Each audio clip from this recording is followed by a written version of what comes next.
mi ku dole ya hori mi bi mi mando dagbe a ho zangbe mi le be inu kwasun sin azan ko nu kunwe gogbe ho jamale yo ye ze ko ifon gbe me yo mi na du le ton ko do ho je mi si dali ne onu jewe yo mi no go ma se a matin libre e ho meton eton yo e diwe mi na be sinu mi e so do ho ton ji po ndo be jile mi na tun no e do nu wa dele ho do me sin apa ho jewe yo e no ro ji yo klan we do nu wa meton e do ro no me abi fide utu ne dion e na zon kakaka lo bo sin na gbo je do tonu be mechele min do e no mere ko do fo hun abi klo to hun abi ndewo na blo e fla fo eyan e no ro jiyan klon ka be no gbe jija do ne odiyan sen e na gbo lo so bona je pa ko bo do na ji po mbo ho fo matin libre e o e so ho ne do agade ro e kweton jin mi dat no le ama sin gble ho ro to mi to en fio ne odiyan e go ro ado do nto vi le suben do e ro alo ti on ji we kaka lo bo di bla ya for de bo ti be club lo ke do dagan sin ale nu Patrice Talon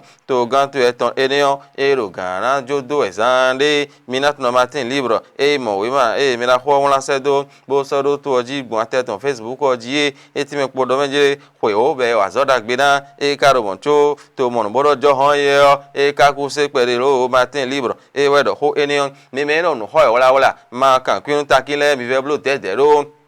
timati ganmeton gegetin do fredin be ko klobe sin ahioji do no e do sin timati ganmeton enelede yo e so do yin ajenson bo hon to gbasa no penu kun da jo horo to mi to fi yo e ko de senton do jile mi mo timati ganmeton le hon mi ve honalo de timbo yin leader de timbo yin richful bo de vo yin top premier enele bi hu dion ma so mo wa gbere pobo ho timati ganmeton enele o de vo team me chile mi ne kan blogun vijiji yo ina bokunu be den video e ro kanton howe bo won le wi si hubado alimon koton nu yo yen vi si humo ya masi si huso lo bodae won le wi teme si huto yo e ko ro mon koton to elo ndevo e to e de lo yo e ka to gbode su tite ngbe do ko yo gbe yo nu e je bla o de su tite ngbe mechi lebin martin libu soro do biro ko ton ji do menjire ye de din le ko si ma howe wo to en to menjire e mi ni le to pede mo ido diyan we ma howe vi aton enele bi huyi martin to huyi lo ku to ku mechi lebin martin libu soro do biro ko ton ji le matinal fonzan ti me podo menjire nugbo we ma dagbe Patrice Talon e lancer do ro so lo dogbe nu to na yo e mi tun do bi de so mi soro ho e mi tomen e khle podo menjire azada hora ho mi na ho wai po ku do de yo po podo ye po lo bo metile mi matinal e fonzan bodo enion fraternité e mono menjire ho gudo Patrice Talon e dogbe to do azada hora ho ironbu lo bo wa wo ka mono menjire mi bisi hun klobote do wara igudo bonun e gbe kan da zo nu na yo me Patrice Talon era chenu ro azoda hora ho wa o wara yi holo mo boko abo do kan gbe do kanu e sin azo aja wa e fraternité e wedo enion de reportage info e mo menjere nu gbo Patrice Talon do ho gege e mo wada ihwe nu podo nu yun wa loton po nu gege ti mo to mi ton adule ton nu kon ida hora ho na lebo tin lo de reportage info e wedo enion me menchilemi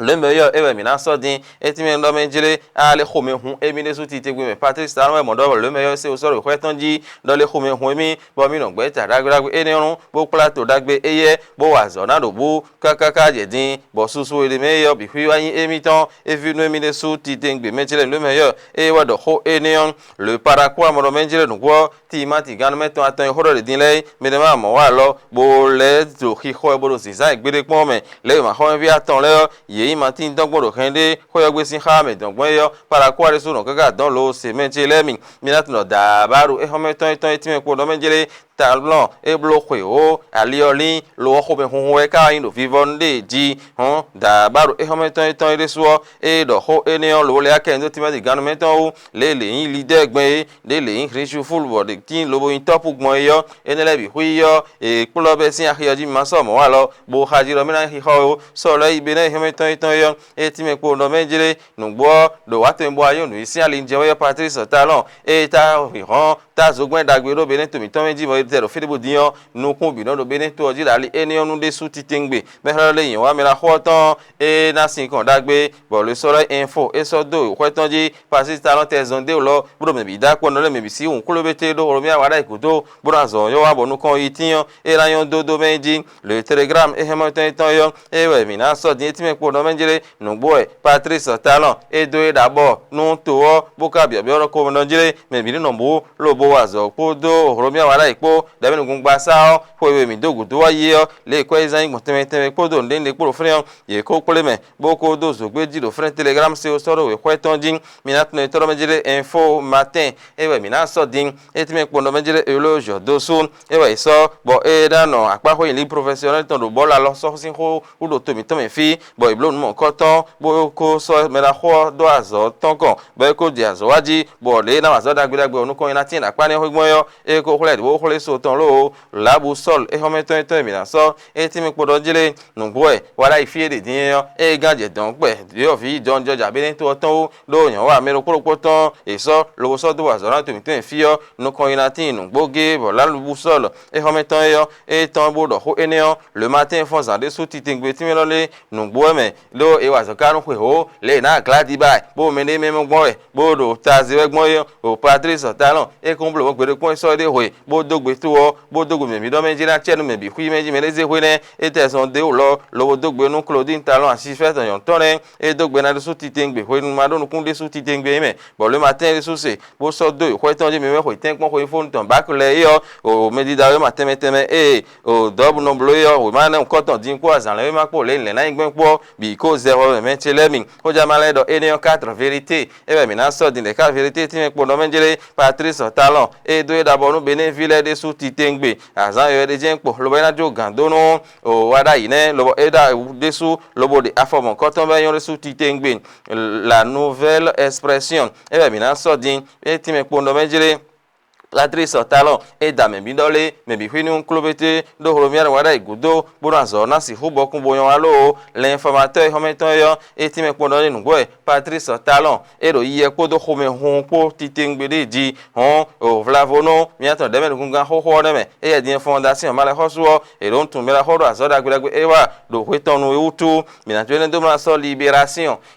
hometon eton mo le Patrice Talon e do da bonu to nu gboli e se lobo e da bo enyo e do epo ye ipo e bonu gigete mi hen diyan mi na do nu kun do nu kan dan e jawe do l'événement du jour e hometon eton lo wa e ti me po no mejire afodagbe ni su ti tengbe lobo Patrice Talon ere bole ho de nu wada yi lo bole e do bi odagbe nigbon do to gan sin azo e kon ejanje de ho de nigbon ipo lo le e bi odagbe nigbon po l'événement du jour ESC bo so do o we kweton ji lo tenigbe jawe yo ma to eton mejire lundi de Pentecôte ne hon azomena de nu azome tole debout le matin et en mettant bien le matin libre et Dieu bien le coadin les Patrice Talon et wazo hui o wengudo azodagbe tubo to bon joho et ka je ken pe de gon matin libre et sodo we kwetonji mi atin tronjele timati de timi timi galmeton maso hadio men o leader ya richu fulu ya top ya ne le bi hui dion e ko be si ahioji maso wa mo gbere pon pro ho ji ho no mi le bodi yo ka gbe jija do khade me be zon lo be ko gbe ta kendele so e ne o dina zo kaka bo na azesen so bo do nu mo nkan ton bo ji klon horo to mi to fi nu wa hwe nu e na si ho to nu mo nkan ton to mi fi o